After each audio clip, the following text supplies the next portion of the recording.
হযরত মুসা আলাইহিস সালাম আল্লাহর নির্দেশে বনী ইসরায়েলকে ফিরআউনের দাসত্ব থেকে মুক্ত করেছিলেন, কিন্তু মুক্তির পরও তাকে এক প্রতিকূল ও চ্যালেঞ্জপূর্ণ পরিস্থিতির সম্মুখীন হতে হয়।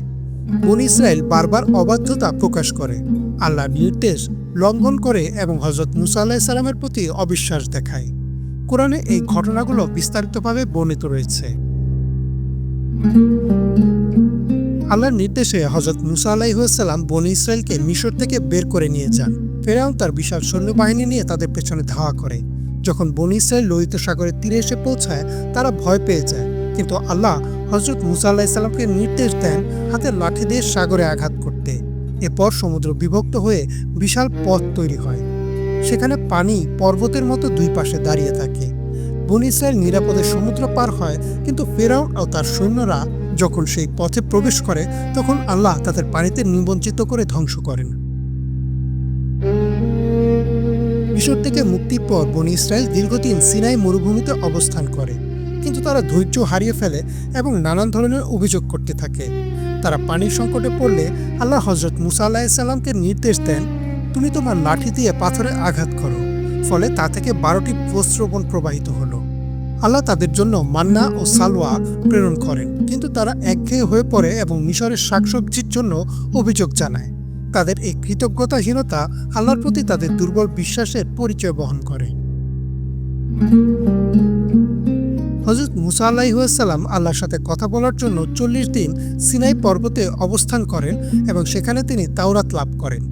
কিন্তু এই সময়ে বনী ইসরায়েল পথভ্রষ্ট হয়ে পড়ে। সামিরি নামের এক ব্যক্তি তাদের স্বর্ণের বাছুর তৈরি করে দেয় এবং তারা সেটিকে পূজা করা শুরু করে। আল্লাহ বলেন, তোমাদের পরে সামিরি তাদেরকে বিভ্রান্ত করেছে।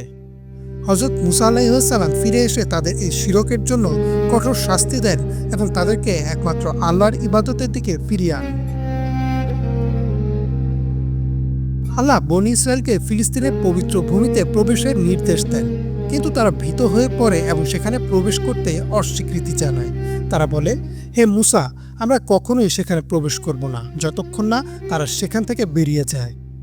তাদের এই অবাধ্যতার ফলে আল্লাহ তাদের উপর 40 বছর মরুভূমিতে বিচরণ করার শাস্তি দেন। 40 বছর মরুভূমিতে ঘোরাঘুরির পর যখন বনী ইসরায়েল অবশেষে পবিত্র ভূমির কাছাকাছি পৌঁছায়, তখন হযরত মুসা আলাইহিস সালাম বার্ধক্যে উপনীত হন। তিনি আল্লাহর কাছে এই ভূমিতে প্রবেশ করার জন্য প্রার্থনা করেন, কিন্তু আল্লাহ তার মৃত্যু নির্ধারণ করেন। সহিহ বুখারী শরীফের হাদিসে বর্ণিত রয়েছে যে, ফেরেশতা এসে হযরত মুসা আলাইহিস সালামের প্রাণ নিতে চাইলে তিনি প্রথমে তাকে আঘাত করেন। পরে ফেরেশতা আল্লাহর কাছে ফিরে যান এবং আল্লাহ তাকে বলেন, তুমি মুসার কাছে ফিরে যাও এবং বলো, সে যদি জীবিত থাকতে চায় তবে তার হাত একটি ষাঁড়ের পিঠে রাখো। সে যতগুলো চুল স্পর্শ করতে পারবে তত বছর সে বেঁচে থাকবে। হযরত মুসা আলাইহিস সালাম জিজ্ঞেস করলেন, এরপর কি হবে? ফেরেশতা বললেন, এরপর মৃত্যু আসবে। তখন হযরত মুসা আলাইহিস সালাম বললেন, তবে এখনই আমার মৃত্যু হোক।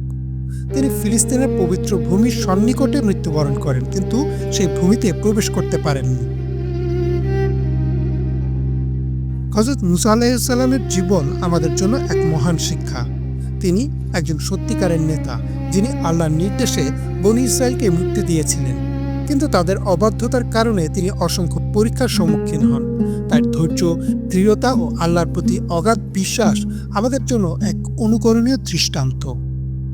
ইমরান মাহমুদ, বাংলাদেশ।